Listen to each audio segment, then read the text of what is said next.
Hey, welcome to the Pharmacy Residency Podcast, member of the Pharmacy Podcast Network. Congrats to everybody that matched. But for those of you that are thinking about phase two, really good news. Almost 1,000 open positions, a little over 600 in PGY1, over 250 in PGY2. So plenty of opportunities to do it. And I want to talk a little bit about the statistics and why this happened. So we actually had a reduction in the number and the percentage that were accepted. And I want to talk a little bit about why that happened. So let's first look at the phase one match trends. The first thing is that, all the matches haven't happened. So that's going to happen a little bit later. But if you look at this red line, the red line is the applicants participating in the match. And you can see that that continues to go down, not as severely as last time, but it went down from 6,063 to 5,730. So let's just call it 300 fewer people participating in the match. But now let's look at the number of positions offered. We went from 5,187 to 5,231. So not a huge jump, maybe 50, 60 more residencies, but still more positions. This is the big surprise. So as the positions went up and the number of students went down, you would think, oh, we're going to fill more positions. That is not the case. Last year, 4,393. This year, 4,289. What's happened is that the quality of the students is much, much lower. So when you talk about what happened here in 2021, as people could get jobs right out of school, in hospitals, in community, they started taking those jobs because, they owe a lot of money, and that makes a lot of sense.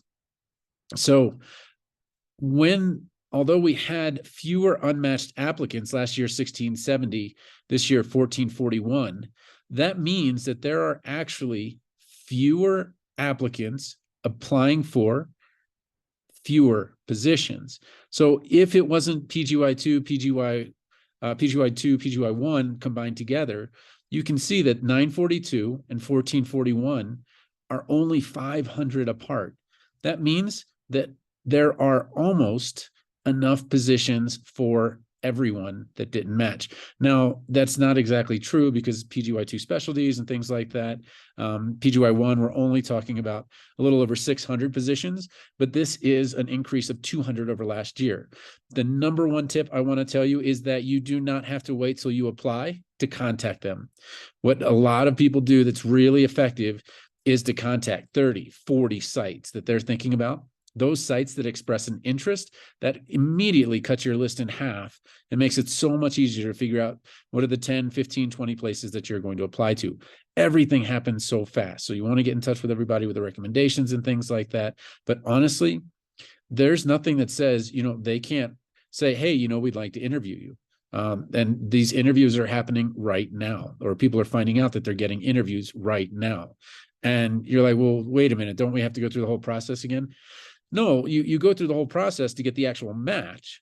But what you need to do right now is you need to figure out where you're going to apply, what's available. I'm telling you that you are not competing with the same kind of field that was there 2-3 years ago. This field is very, very weak. You have an almost 83%, 82.9, almost 83% acceptance rate to pharmacy school in this graduating class. That group is the weakest that has ever graduated from pharmacy school until we get to what's going to be 86 and almost 87% in the next couple of years. So it's going to get easier and easier to get a quality residency. Now, that being said, this is why we have this really weird thing where we have an increase in the positions offered, a decrease in the applicants, but a decrease in matches filled. We should have had an increase in matches filled because the number of students went down, the number of positions offered went up. They're getting closer together. What these sites are saying is, you know what? They are not up to our standards. And I can tell you that in the data, when you look at the data, at the applicants, this is one of the most confusing things to kind of figure out until you kind of understand what's going on.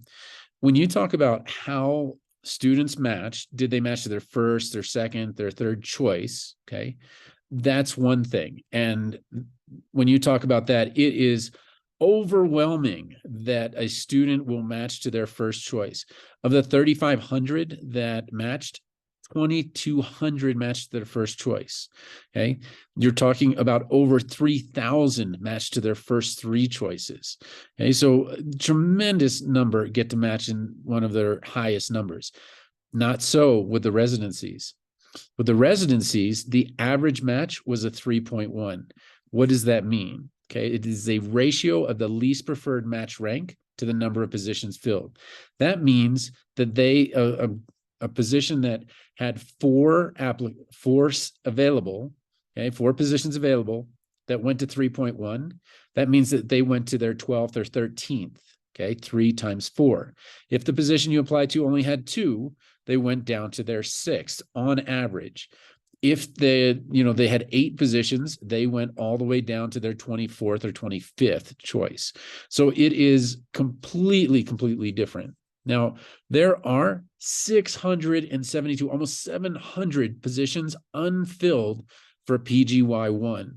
You have never had a better opportunity to do this. So there are 672 positions remaining unfilled, okay? And when we look at the numbers, we see that with those 672, 1,204 didn't match. So if you just take the 600 over the 1,200, that's almost a 50-50 chance to match in phase 2. That is unheard of. Absolutely unheard of. Now, some of the people that didn't enroll in the match may come in, but these are generally those that didn't get an interview. If you didn't get an interview in the first try, you may or may not get an interview in the second. But if you got an interview in the second, the very first thing you should say in your letter of intent is, I got interviews. This is what I did wrong. This is now I understand the process a lot better. If you tell a site that you've already gotten an interview, then they know, oh, okay, well, we're not making a mistake there. And then if you tell them this is what happened in the interview, and you know that it just didn't work out or whatever it is, and you're very honest with them, they know that they're getting a quality applicant. So again, I'm going to say that the chances of you getting a phase 2 are almost 50% in the PGY1. PGY2 is absolutely insane.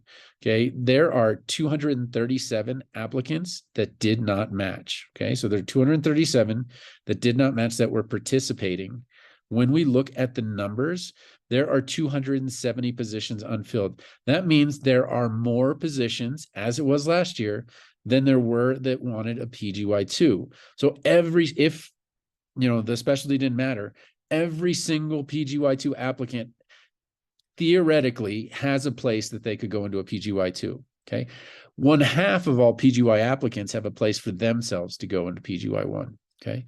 So the chances are tremendous that you're going to get it, but you have to do things quickly. So let's get to the cover letter or the phase 2 cover letter course. So in 24 hours-ish, again, we'll get together, but TonyThePharmacist@gmail.com. You can send me your LOI. I will fix it. You just need to send me your LOI, your top choice, the 3 residency, not APPEs, but residency rotations you are most interested in and qualified for, and the 3 electives that you're most qualified for and interested in. If you send me that information, I can send you back phase 2 cover letter in around 24 hours, maybe a little bit more. We'll see how busy it gets. But again, I think that you can fix a bad application if you got interviews, or even if you maybe just got one interview, or to some extent, if you didn't get an interview because your LOI was not where it needs to be, you can get one. So I'm telling you, this is the very best. You are so lucky to be in this year in terms of phase 2. It is the biggest phase 2 opportunity that has ever happened. It used to be less than 200 sites that didn't match. Now we're getting over 700. And again, who you are competing against, remember, you're only competing against those that didn't get a residency.